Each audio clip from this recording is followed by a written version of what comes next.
Hello, everyone. Good evening. I hope you can hear me well, see me well. Hope you're doing okay in this evening.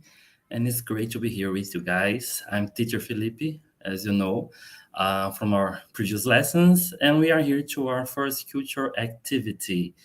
I will have a good friend of mine, Carla Bernardes. She will talk with us about sports and health in the US. And I'm sure it's going to be a really interesting presentation.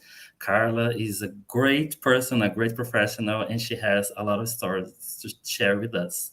Mm. If you have any doubts, you can write in the chat. I will collect the questions, and after the presentation, I will ask Carla. Okay? Carla, thank you for being here, for accepting our invitation. I'm so excited to hear you again. It's been years since I don't see you, and it's great to Seriously. always, Yeah. yes.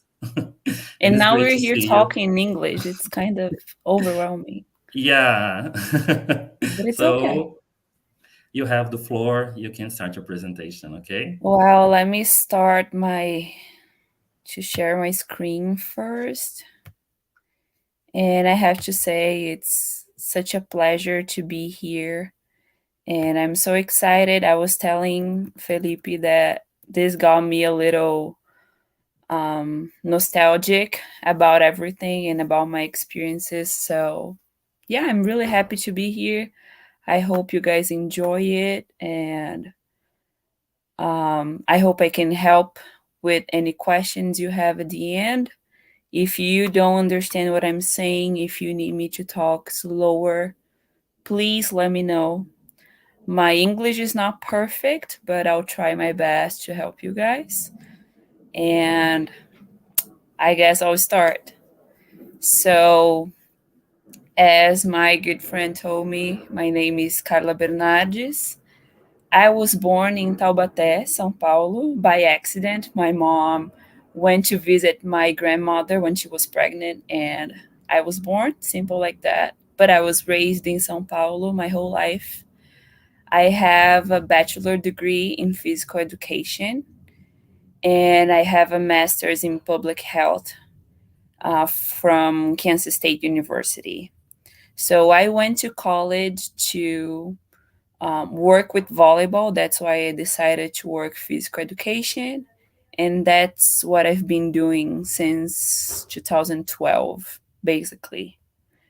After I graduated from Universidade de São Paulo, I worked in Peru as a volleyball coach for 10 months, something like that. Then I went to the Dominican Republic and I lived there for a year and a half, also working with volleyball. Then I went to Manhattan, Kansas, stayed there for 2 years. That's when I got my master's. And I also worked with the volleyball team. And recently I stayed for almost 10 months in Atlanta, Georgia, working as a volleyball coach as well in a club called Rio Volleyball Club. So, as you can see, I work with volleyball, that's my thing. And I have to say that I wouldn't be able to do that without my family. And that's why I have a picture of them here. They are a great support system, they always have my back. And it's easier to go and do crazy things and live around the world when you know you have people that is not just cheering for you, but they'll do whatever they can to support you. Um, so I'll start now talking about being a grad student at Kansas State University. I went there in June 2016 and I graduated in May 2018. So it was roughly 2 years. Kansas is known as the middle of nowhere. There's nothing there. It's where Superman was discovered. I don't know. Here I go with like fun facts, right? And Kansas is literally in the middle of the country. So you have Nebraska, Oklahoma, Missouri, Oklahoma, I already said, Iowa really close, And that's basically it, right?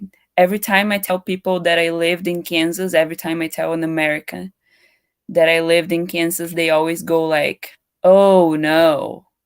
And I said, "Yeah, but I love it. It was a great experience." And they say, "Oh, really?" And it really was. And if Kansas was the middle of nowhere, I lived in a city that is like this big, especially for me being from São Paulo, right? The city is called Manhattan. It is also known as MHK or the Little Apple because we have Manhattan, New York, the Big Apple, and Manhattan, Kansas is the Little Apple. And is also known as Manhappiness.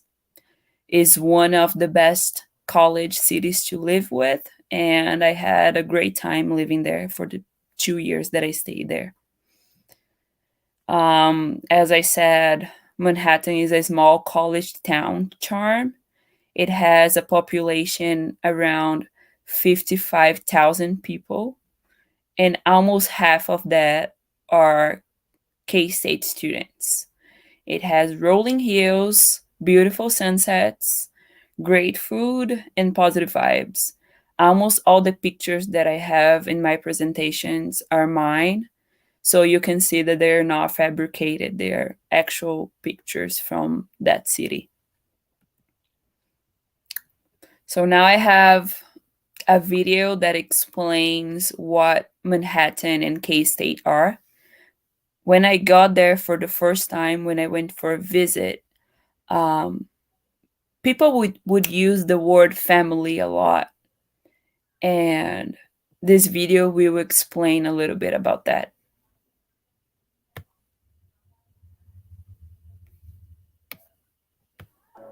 Then they say family. I'll go back.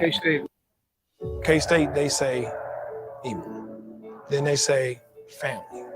K-State really is it's a hometown university. Just the atmosphere, really, like the environment. There's no like NBA teams, no NFL team in this area, so kind of like all the people kind of flock to Kansas State. They love the athletics. They're very nice people here, and they show support at our games, and I'll definitely love that. The whole nation is watching right now. The whole nation is watching Manhattan, Kansas, and that unbelievable crowd. These people are nuts about Kansas State, and then they just transfer over to game day, Saturday morning. I mean, swarms of people outside of the stadium tailgate. We come in, it's about 45 minutes before game time. The stadium's packed, and I'm like, this is the atmosphere. Whenever I dream of playing college football, this is exactly what I see. Manhattan just creates this great gathering place for us all to be together. It's the heart and soul of K-State. This is what it's all about. Part of why we're here super early this morning. We're just happy to be here. Hope to watch the Cats win today. I mean, you come here and you see all your friends from around the state that come in. We get friends from all the way out to Garden City that come in, all the way up to Atchison. It's a big family, and we really enjoy it. The decision to come to Kansas State is one of the top 3 decisions I ever made in my life. It's honestly, I know we talk about all the time, but it's just a family atmosphere, and you know that they genuinely care about you, and like if they make a mistake, they have your back, and you know that if you have a bad day at practice, like they're going to be there for you and they're going to help you back up. The chance I've gotten to play in front of the best fans in college football, and that's something I'll always look back on and appreciate my time here. Welcome to Manhattan, Kansas, home of the Wildcat faithful. This is notoriously one of the loudest places to play. This is how they do it in the Little Apple. Good night from the happiest place on earth, Manhattan, Kansas. So yeah, watching this video, I got really nostalgic, and I really missed the 2 years that I lived there. I had a lot of fun. I worked really hard. I studied really hard, but it was a family atmosphere. Not only with my friends and the people that I worked and studied with, but all over the city. It was really awesome. But now, K-State, they say, maybe the question that most of you are doing, right? How did I get there? How did I get to be a graduate assistant with the volleyball team? So I was thinking about this, and this was a great opportunity for me to think about those things, right? And I have 3 points. So the first point was connections. I met the right people, I made the right connections. That's basically it, right? Knowing the right people that are going to talk about you to other people and are going to connect to you and build this network. So connection was the first thing. Second thing was knowledge. So English, I already know how to speak English when I got there. Of course, it got a lot better when I got there because I would speak English 24/7, right? 24 hours, 7 days a week. I would 100% speak English. And also a specific knowledge. So I went there to keep stats for the volleyball team. So I already had that knowledge, that specific knowledge as well. And the third thing is not being afraid. Not being afraid of going to the unknown and starting things from scratch, restarting from zero in a new place with a new job, new co-workers, going to study again. So I graduated from Universidade de São Paulo, USP, in 2012, and I went there 2016. So I was off college for 4 years, and I got back to get my master's. But I also have to say that it's easier to not be afraid when you have a great support system, right? So as I told you, I have a great family that always supports me wherever I go. So it's easier to go and get it when you have people behind your back. So those three things were really important. When I decided to go, I had to take the GRE, which is a huge test, kind of like or test or vestibular, but for the masters, right? So I had to take that test. Took me, I don't know, 4 hours to take it. I had to study for it. It's a whole test in English.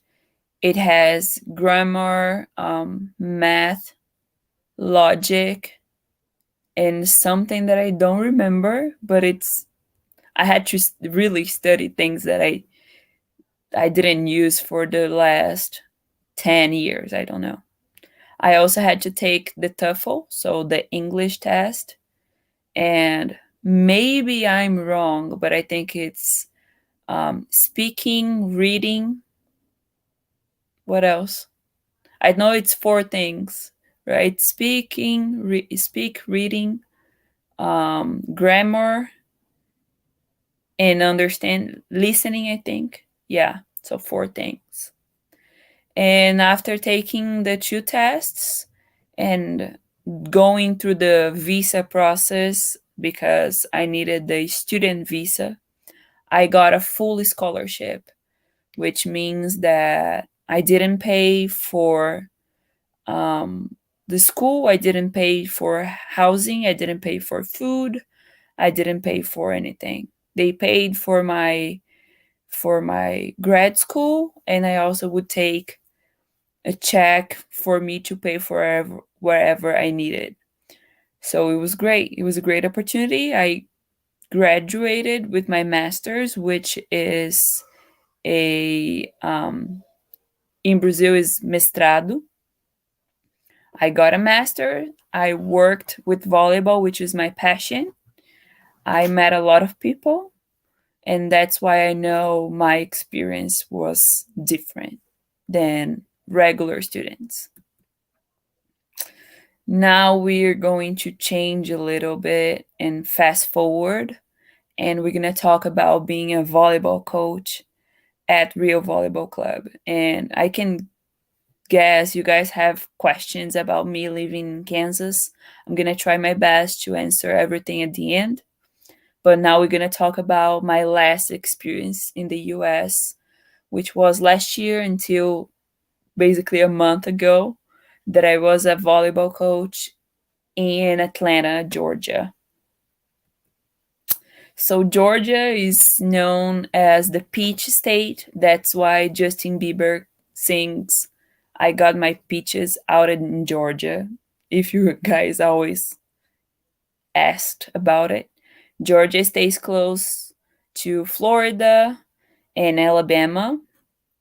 Atlanta, where I lived, and you guys are gonna understand why I say basically, is the capital and most populous city of Georgia.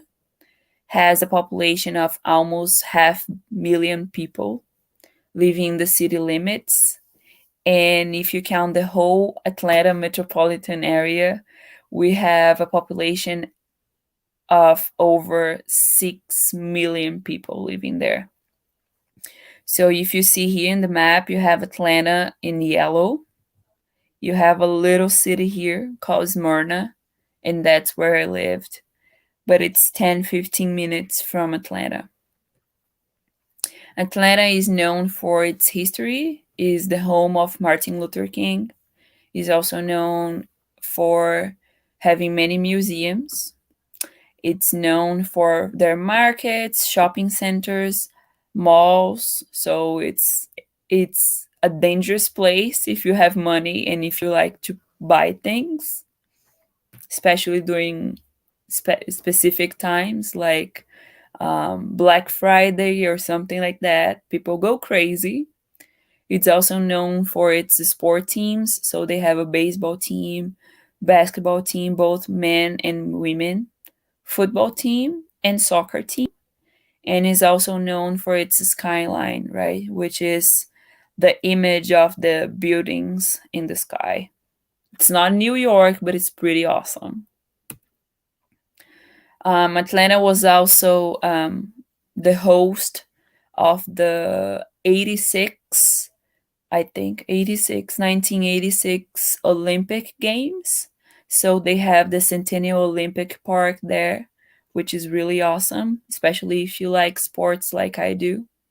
They have the World of Coca-Cola, which is basically a museum that they show how they make Coca-Cola. You can drink as many types as you can. I didn't go because I don't drink soda. I'm that kind of person. I don't like Coca-Cola, which is normal, right? I work with public health and sports.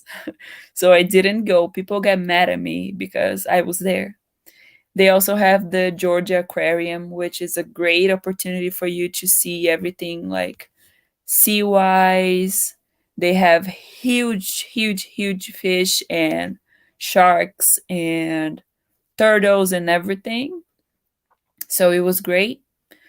And now if we talk about Smyrna, where I lived, it's a different thing. It's what Americans call suburbs. So it's close enough to Atlanta. It's 10-15 minutes by car, but you have a calmer way of living, right? It looks more like a countryside, but it has a lot of food options. They have a variety of people living there. It's closer to nature. You don't have that many buildings and stuff like that. So it's great. It's calmer. One of the biggest challenges for me living there was walking to places. I don't drive. I'm 30 and I don't drive. So I had to walk to places or get an Uber. Walking was hard because we didn't have many sidewalks there. The city is not ready for you to not drive.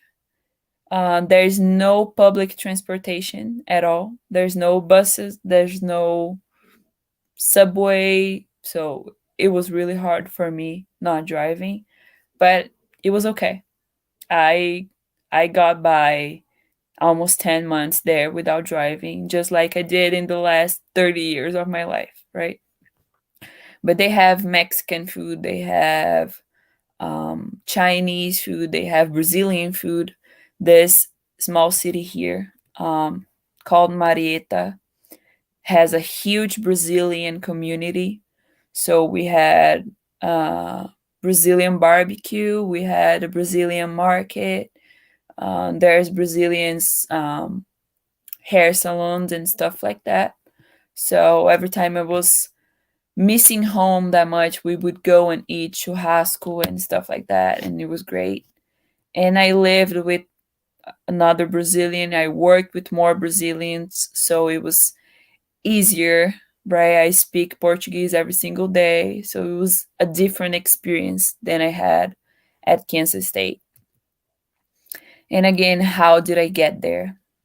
Again, I have three things, right? First, connections. Connections are really important. The people who took me there, who invited me to work with them, I met them when I was working at Kansas State. They are Brazilians, so that helps as well. Second thing is always knowledge. So again, English, being fluent and knowing how to be understandable, right? How to coach people in English helped a lot. Having a past experience in the US helped a lot too. And having a visa, of course, helps, right? We don't go to the US without a visa. Don't try to do that. It's not a good thing. Don't go for it. And the third thing, again, not being afraid and having a great support system at home. And I put the visa process during the pandemic because things right now are really hard, are taking longer than expected. And that's basically why I come back. That's why I'm in Brazil right now. The visa process during the pandemic is taking a long time. Maybe you guys don't know, but the embassies, the consulate was closed for a long time. So all the visa process weren't going through. And this is still a process right now. So now we're going to talk about my experience living in the US, right? We're going to talk about college. We're going to talk about sports, which is basically what I do for a living. We're going to talk about health and also my favorite things and the challenges that I faced. So college, if we talk about the application process, it's a completely different thing that we have here in Brazil, right? So here we have the vestibular, which is a huge test that you go, you take it, and that's it. They don't take under consideration anything else. In the US admission process, they'll take many factors into consideration. So they have the hard factors, which is the GPA, grades, and test scores, which is kind of like our vestibular, but they take your grades for your whole school time, right? So everything you did in your school history takes a factor here. And they also take into consideration the soft factors, your essays, your extracurricular activities, recommendations, if you show them that you are interested in being part of that university or college as well, right? So it's more a holistic review process. They try to look at the applicant as a whole person, not just one grade. So it's a whole different thing than here in Brazil. Second thing is price. Going to a university in the US is really expensive. So I have here some numbers for you guys. Even the public schools, the public colleges, you have to pay for something. So if you go to a 2-year college, a public 2-year college, in 1 year you have to pay at least $12,000, which is a lot of money. And if you go to a 2-year school, you don't have your bachelor degree, which means that you need to go to another 2 years to finish your graduation. And if you talk about a private college, a 4-year college, just like Kansas State, for undergrad, which is our graduação, it can go to $48,000 a year. So if you're doing a 4-year graduation, you put that times 4, right? So you can see it's really expensive. And that's why college in the US is not for everyone, which is really sad, but it's true.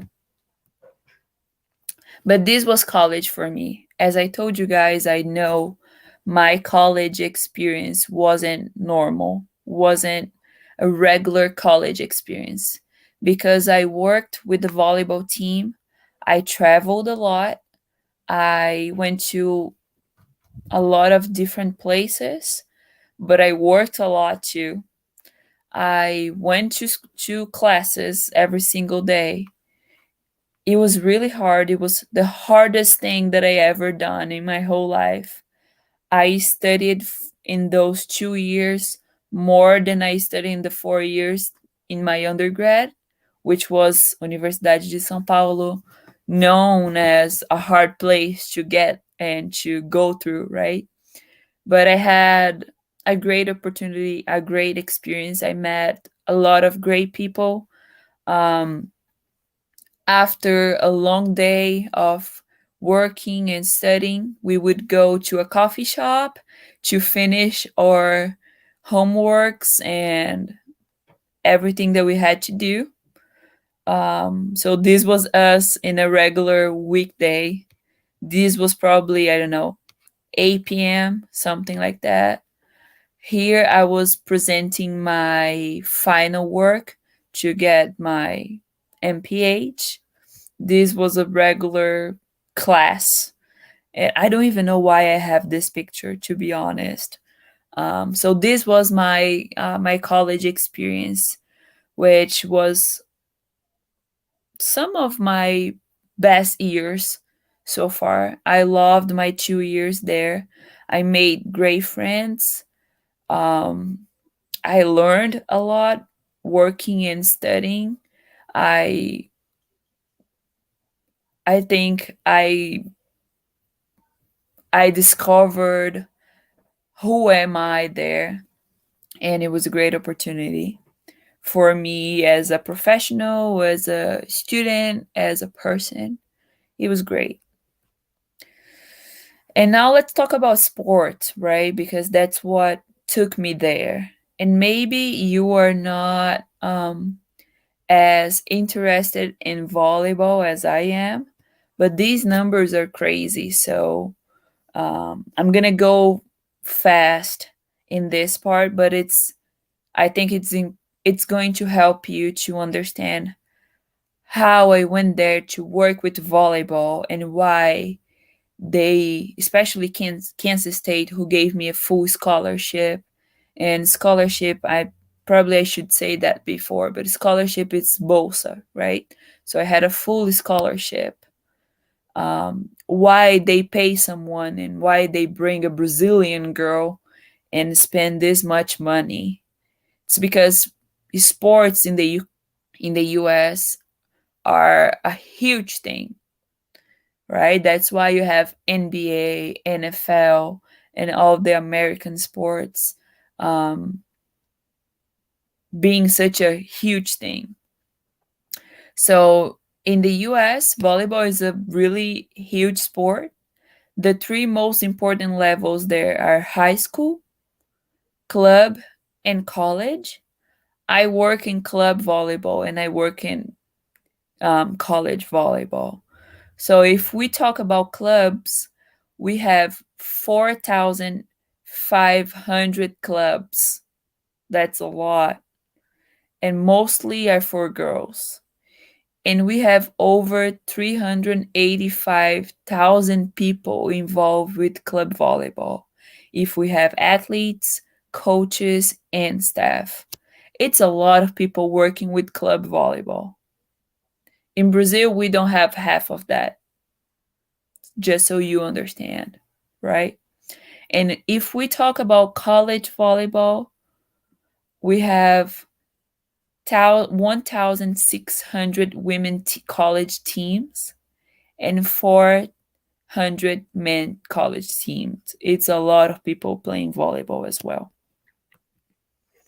So this is a picture of a club volleyball tournament.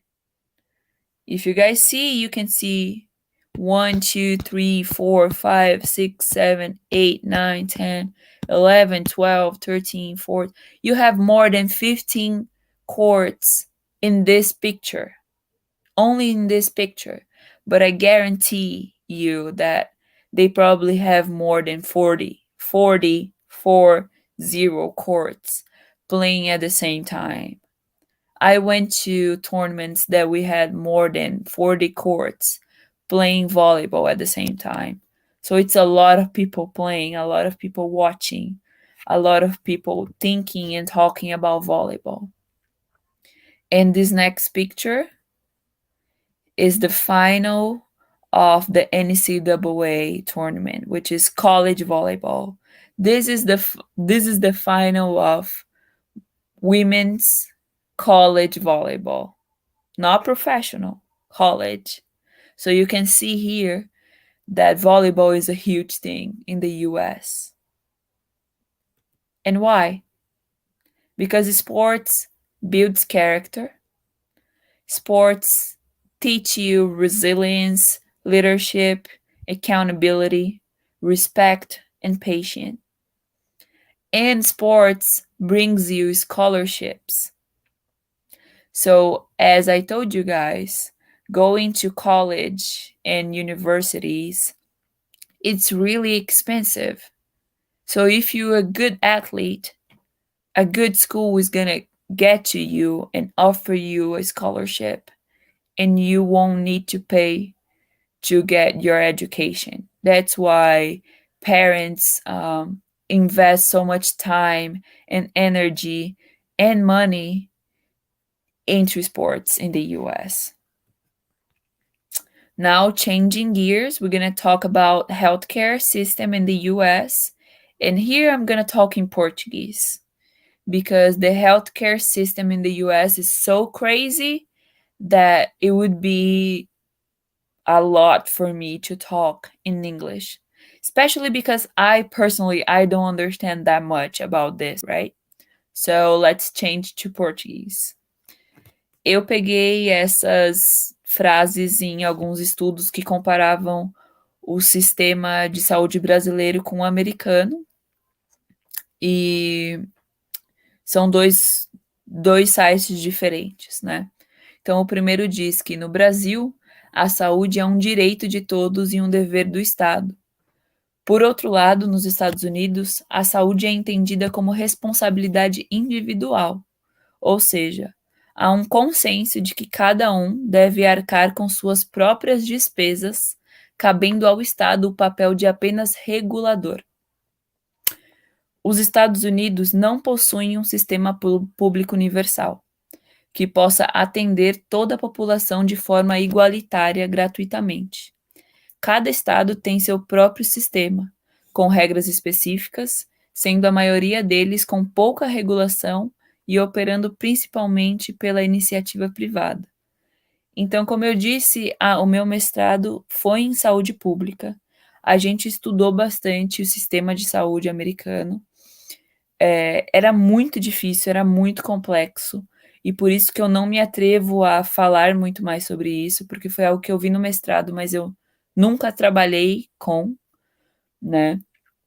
E por isso não me atrevo a falar muito e não me atrevo a falar em inglês também, porque eu acho que é bem complicado. Mas o maior problema do sistema de saúde americano é o custo. E eu vou mostrar para vocês umas imagens a seguir, com alguns números, e aí vou tomar uma aguinha enquanto vocês dão uma olhada nestes números.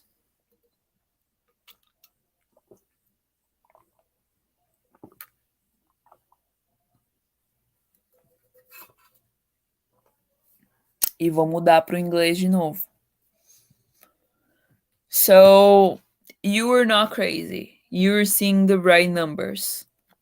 So here, to get an ambulance, it can cost you from $400 to $1,200 just to get the ambulance, right?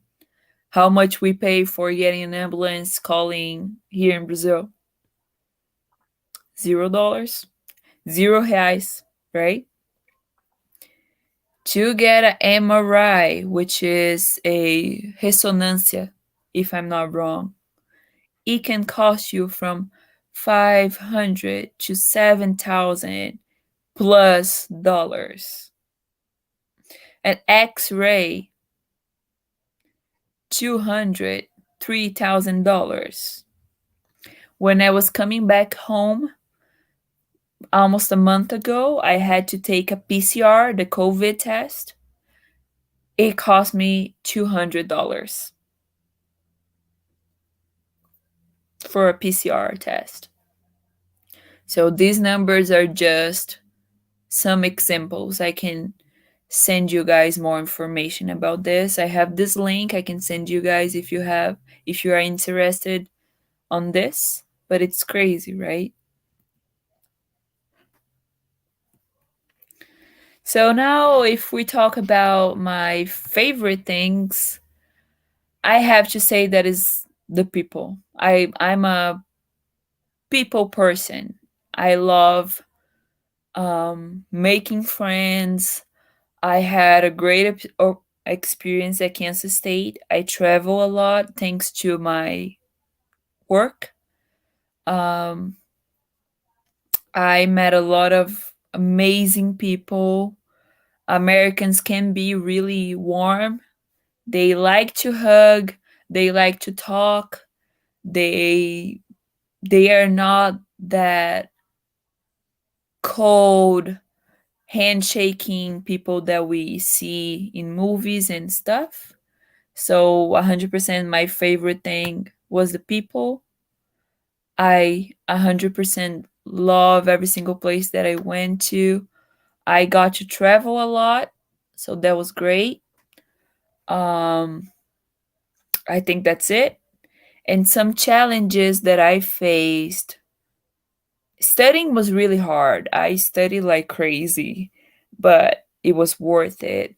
When I lived in Atlanta, in Smyrna, not having public transportation was really hard for me, especially because I don't drive.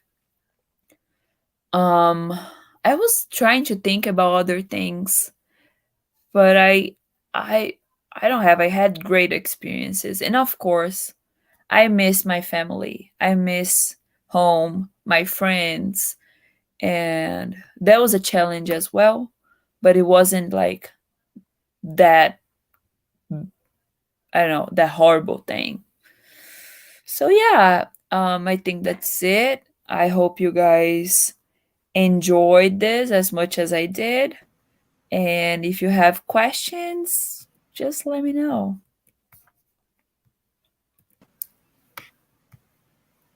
Hello again. Thank you, Carla. It was great. I was picking some questions for you here. Some of them were in English, some of them were in Portuguese, so I will just do as they asked, okay? Sure. So the first question was if you knew the players of the team in Kansas State. No. I went to Kansas State knowing one person, and this person wasn't even part of the team. So I went there in January, went for a visit, met the coach, Susie Fritz.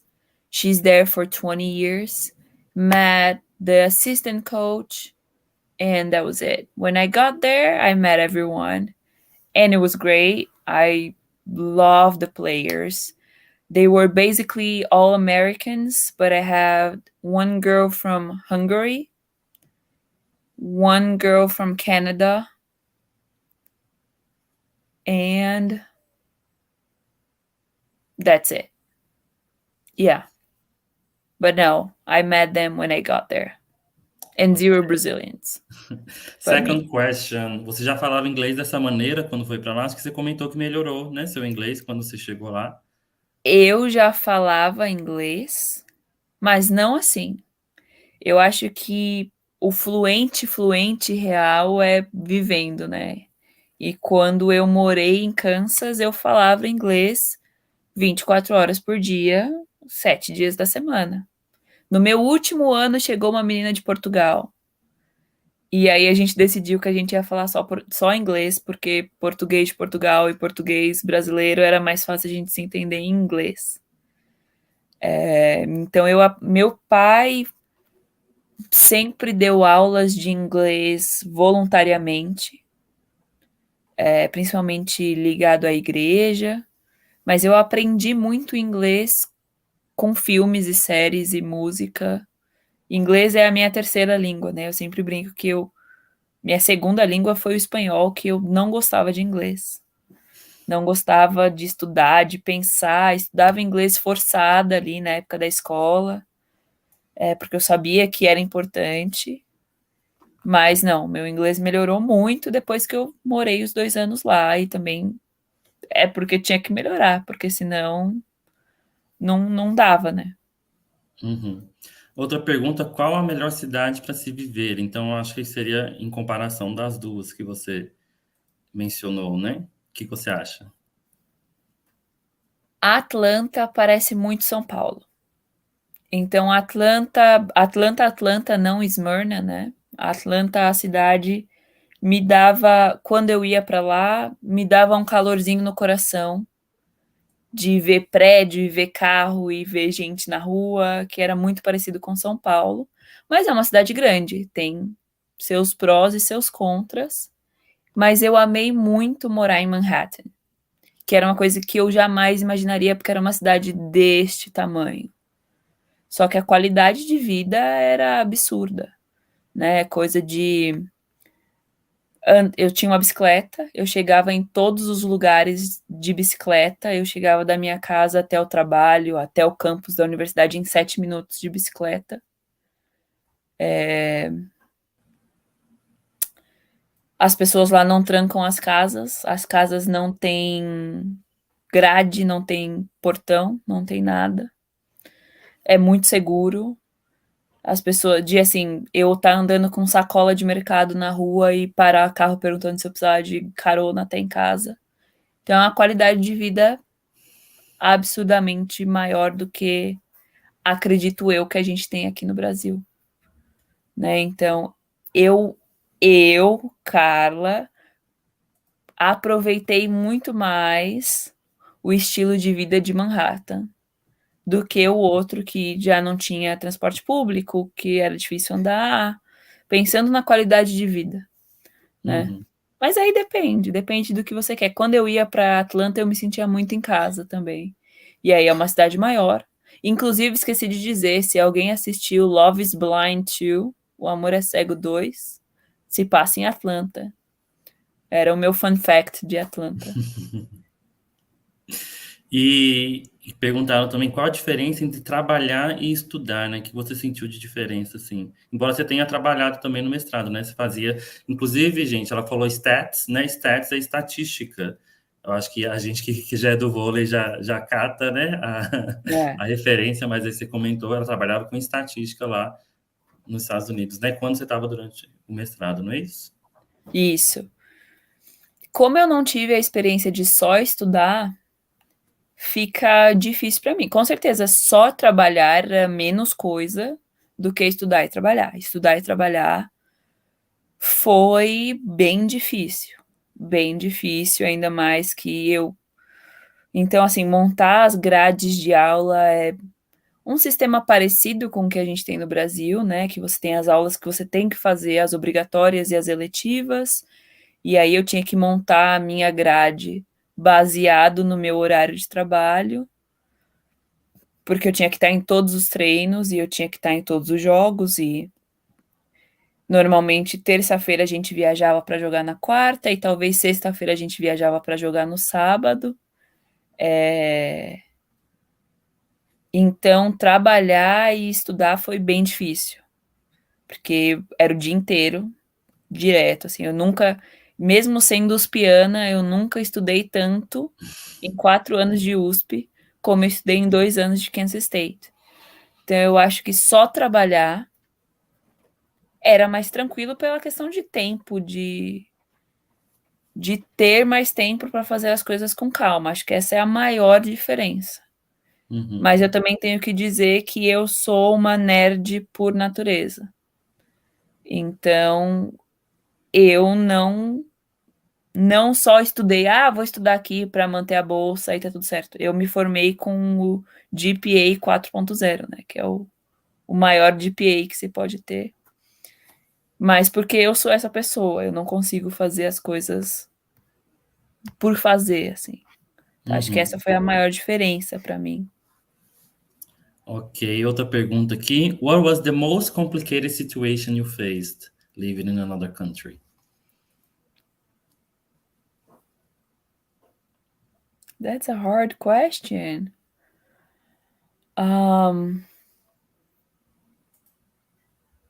I didn't have any like bad experiences, which is great, thank God. But embarrassing. You want to know the Embarrassing. funny I ones? mean, I I had some crazy experiences. Like, I hate when it snows. Everybody thinks, oh my gosh, it's so pretty, it's all white, but it's bad. It gets dirty. You fell a lot. I fell a lot walking on ice. I'm trying to think something hard. Sometimes when you want to communicate with someone and they don't understand you, I think that's the hardest thing. But pointing is also great, right? Pointing and showing what you need helps. Thank God I didn't get sick there. I think getting sick in a place that don't speak your language, it's hard. I got sick in Atlanta, but as I said, we were in more than 5 Brazilians there, so it helps. I feel like missing home is a hard thing, especially when you cannot go home every single time. Missing home is a hard thing. When I lived in Kansas, I had to do everything in English. So yeah, you gotta learn. You gotta learn. So maybe that's it. As I said, I had a great experience both times. So maybe this is a hard question for me to answer. Okay, and how many cities have you visited in the US? Do you Oh remember? my gosh. Whew, a You went to lot. New York, I remember Yeah, seeing. I was in New York. That was the last trip. So let's see this. Maybe I can go by states. I think it's easier. Let's find Kansas here. Maybe this map is better. So I lived in Kansas. I live in Georgia. So this is 2.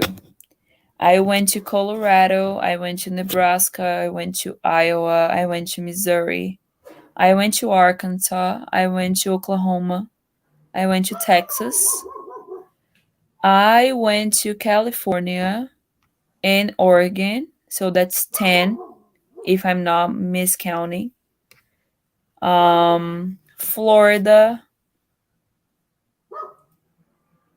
New Jersey, Virginia, West Virginia, Maryland. So something like 15 states, something like that. Which is more than I know in Brazil, which is crazy. Yeah. But as I said, I worked with the volleyball team. So we played in the Big 12 conference. I traveled a lot with the team. Oh, and Hawaii. I went to Hawaii, I have to say that. My first trip with the volleyball team was to Hawaii. Wow. So it was an honor. First trip, Hawaii. It was great. It was really far, but it was great. Life So is yeah, hard. 15, 16 states, something like that. Great. We have a question here. Existem bolsas que cobrem plano de saúde? Acho que isso sim, né? Acho que depende da bolsa.